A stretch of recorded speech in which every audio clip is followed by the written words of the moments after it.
Hello again, everyone. I'm Dr. George Simon, and welcome to another edition of the new Character Matters program. This is the program where we talk about what I consider to be the defining issue of our time, the character crisis that we've been in for some time now, and that affects every aspect of our lives. We seem to have forgotten the paramount importance of character in our lives. More than that, we have forgotten the essentials of how to instill it, how to expect it, how to reward it, how to help ensure that our relationships will be sound, and that people of really disturbed character are dealt with effectively and not afforded sway over our lives. And toward that end, I've written all of my books and published numerous articles online on my blog at drgeorgesimon.com to help folks understand just where we are and what we have to do to turn things around. Today, I'd like to talk about an issue that has plagued many a relationship. I've counseled countless individuals over the years, and they've taught me many things about the things that can go wrong in relationships.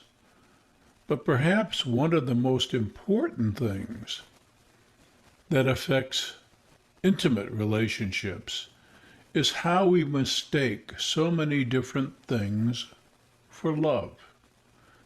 And that's also what I've written about on the blog this week at drgeorgesimon.com.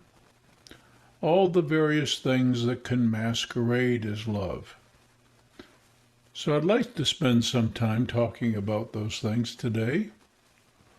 Some of those things that can masquerade as love are interest, desire, affection, adulation, affirmation.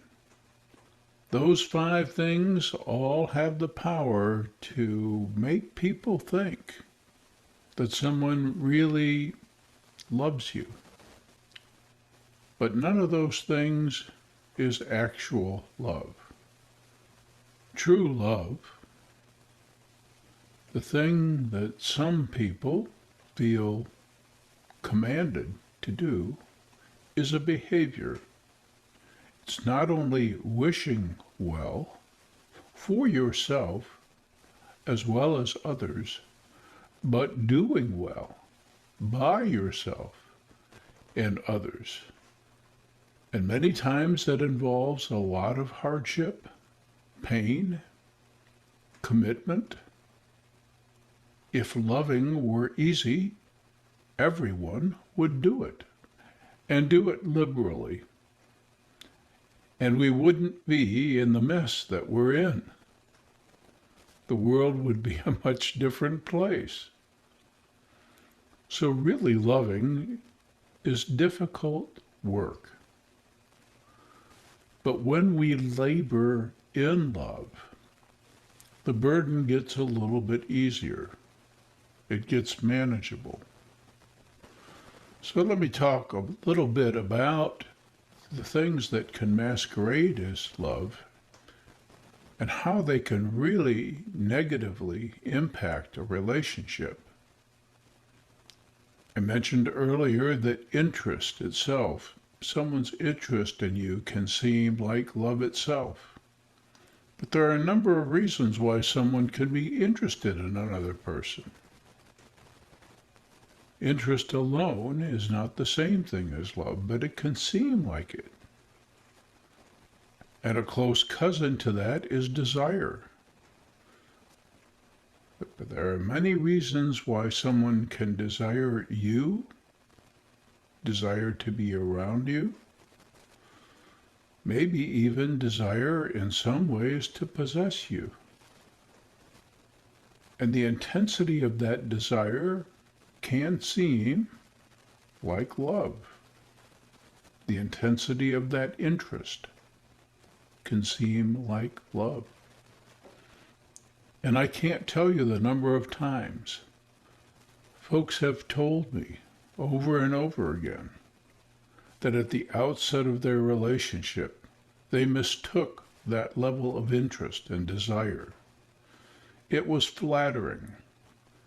It made a person who was not quite sure of their own worth all of a sudden feel more worthwhile, more worthy, more desirable. But then inevitably, later on in the relationship, when life gets difficult, challenges mount, and you don't bring the same things that you once did to a relationship, you find out all too sadly how desire alone can't sustain a relationship, and how loveless a relationship can be, especially in the absence of that desire. Another thing that masquerades as love is affection. We're actually obligated to love. It's what heals us, and it's the only hope for healing the world. But we do not have to have affection for those who use, abuse, or exploit us, or repeatedly hurt us.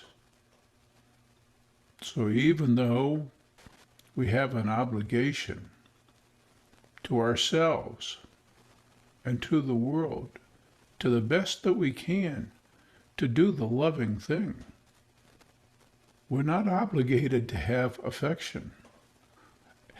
Just because someone shows us affection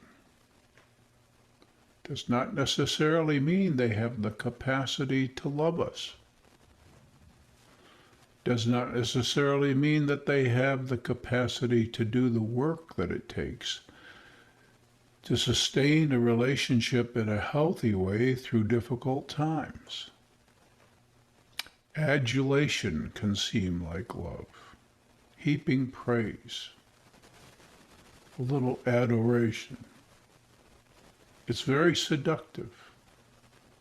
Someone sees something in you that they really like, and they value it.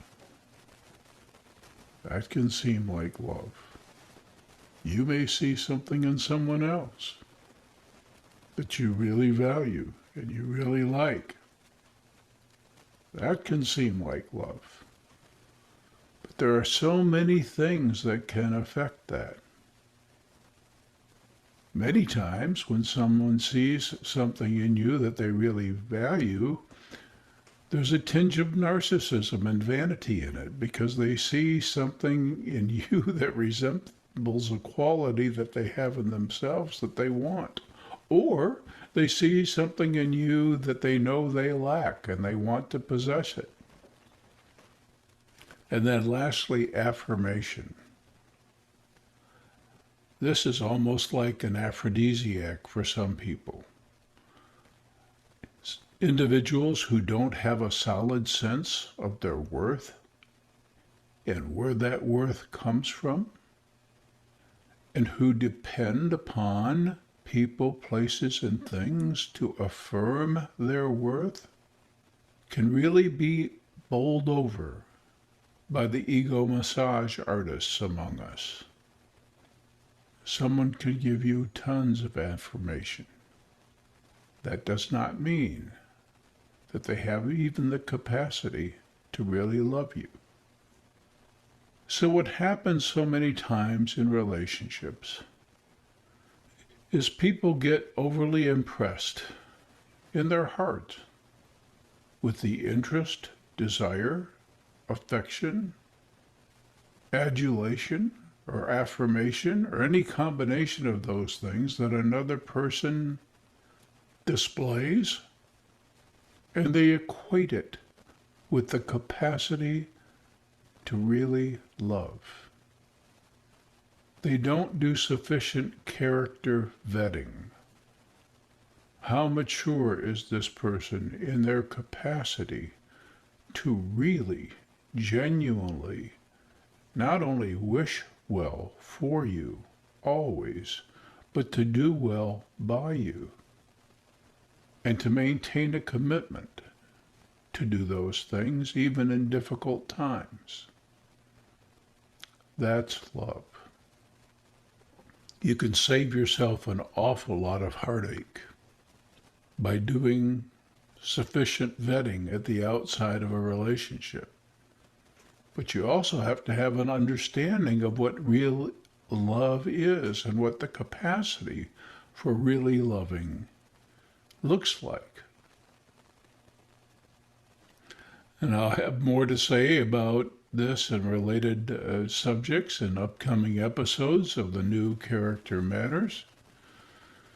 And I invite you to avail yourself of my books, In Sheep's Clothing, Character Disturbance, The Judas Syndrome, How Did We End Up Here, and my latest offering, the dearest to my own heart, Essentials for the Journey, Embracing and Living the 10 Commandments of Character, Proven Principles for a Psychologically Healthy and Spiritually Rich Life.